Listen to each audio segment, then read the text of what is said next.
Fala concurseiro, você está no canal Diálogos com a Rafa e nesse resumo nós trataremos a respeito da conduta dos guardas municipais à luz do Código Penal brasileiro.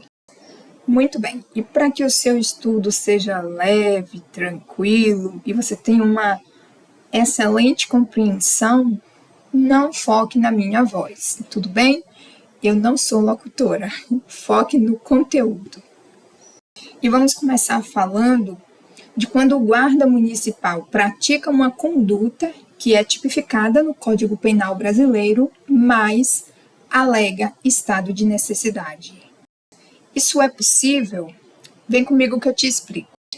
Bom, primeiro que o estudo da atuação da Guarda Municipal em situações de estado de necessidade, ele deve ser feito relacionando o artigo 24 do CP com o Estatuto Geral das Guardas Municipais, que é a Lei 13.022, lá do ano de 2014. E isso permite compreender como a conduta do agente pode ser juridicamente justificada, né, durante a ocorrência. Então, quando há risco iminente a bens jurídicos relevantes, como vida, integridade física ou patrimônio. E aí eu vou explicar para você, um pouquinho mais à frente, o que é bem jurídico, tá? Muito bem. Quando você lê o artigo 24 do Código Penal, você percebe que ele exclui a ilicitude quando o agente pratica o fato para salvar de perigo atual, né? Ou seja, um perigo que não foi provocado voluntariamente, o direito próprio ou alheio, né? Ou seja, o direito do próprio agente ou o direito de terceiro, uma outra pessoa. E vejamos o que diz o dispositivo legal, tá? Então, artigo 24 do Código Penal diz: considera-se em estado de necessidade quem pratica o fato para salvar de perigo atual, que não provocou por sua vontade, nem podia de outro modo evitar direito próprio ou alheio, cujo sacrifício, nas circunstâncias, não era razoável exigir-se. Parágrafo 1º. Não pode alegar estado de necessidade quem tinha o dever legal de enfrentar o perigo.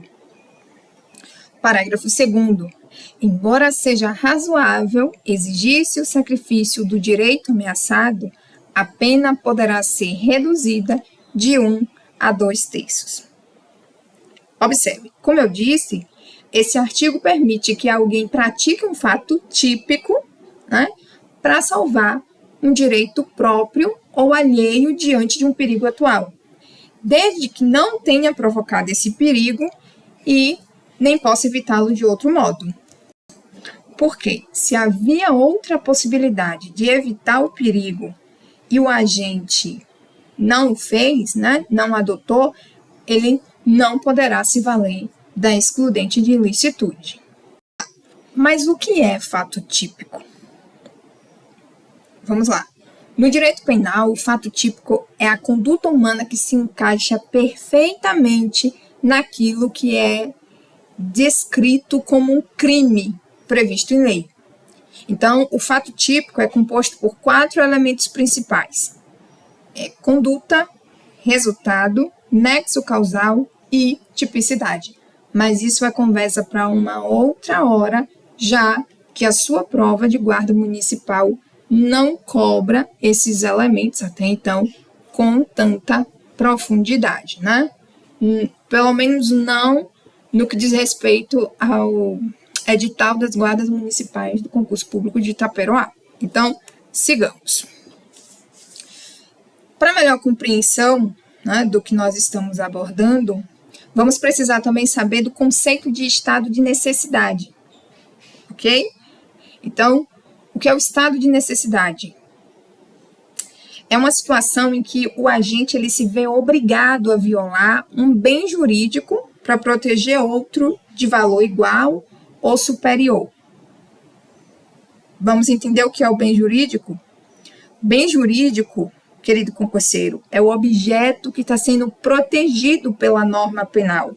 Exemplo, a vida. A vida é um bem jurídico, que nós dizemos que ele é tutelado pelo Código Penal, né? E é tutelado em que sentido? A vida é protegida contra o crime de homicídio. Entendeu? Vamos para outro bem jurídico, a integridade física. No Código Penal, a integridade física é protegida contra as lesões corporais. Mais um exemplo, liberdade. No Código Penal, a liberdade é protegida contra o sequestro, contra o cárcere privado. Mais um exemplo, propriedade. Você vai ter a propriedade como um bem jurídico, né, protegido contra furto, contra roubo, contra estelionato. Último exemplo, honra. Honra também é um bem jurídico. E ela é protegida contra a calúnia, contra a difamação, contra a injúria. Veja, querido concurseiro, nós estamos dizendo que o guarda municipal violou um desses bens jurídicos tutelados pelo Estado, tá? Protegido pelo Estado. Só que ele quer se valer da excludente de ilicitude, ou seja, ele não quer responder criminalmente, porque ele alega estado de necessidade. Ficou melhor a compreensão? Ok. Então, quais são os requisitos para que ele possa alegar ter agido em estado de necessidade? Nós já lemos o artigo 24, não é isso? Vamos ver, então, quais são os requisitos, né, que estão ali compreendidos no artigo 24. É preciso que haja um perigo atual inevitável e é preciso que esse agente não tenha provocado o perigo de forma voluntária. Agora vamos a um exemplo prático. O guarda municipal precisa salvar uma vítima em uma situação de incêndio. Está acontecendo um incêndio na casa dela. O que ele vai fazer? Ele vai arrombar a porta. E aí, nesse caso, o dano patrimonial que ele causa é justificado pela preservação da vida. Pois bem, para uma melhor compreensão, vamos às funções da Guarda Municipal, que segundo a Lei 13.022, a qual a gente já mencionou há alguns minutos atrás, a Guarda Municipal tem um caráter civil e preventivo. E a corporação deve seguir os seguintes princípios: a proteção dos direitos humanos fundamentais, é óbvio, né? Preservação da vida e redução do sofrimento, e o patrulhamento preventivo. E tudo isso se conecta diretamente com o estado de necessidade, porque a lei reforça que a atuação deve priorizar a vida e a integridade. Então, em mais um exemplo prático, para a gente ilustrar bem, durante um atendimento, o guarda municipal ele pode se deparar com os seguintes dilemas: preservar a vida de um refém versus usar a força para conter o agressor versus o risco de lesão. Então, nessas situações, a ótica penal, ela legitima a ação se houver proporcionalidade e inevitabilidade, ou seja, era inevitável, era necessária aquela ação, não havia outra alternativa.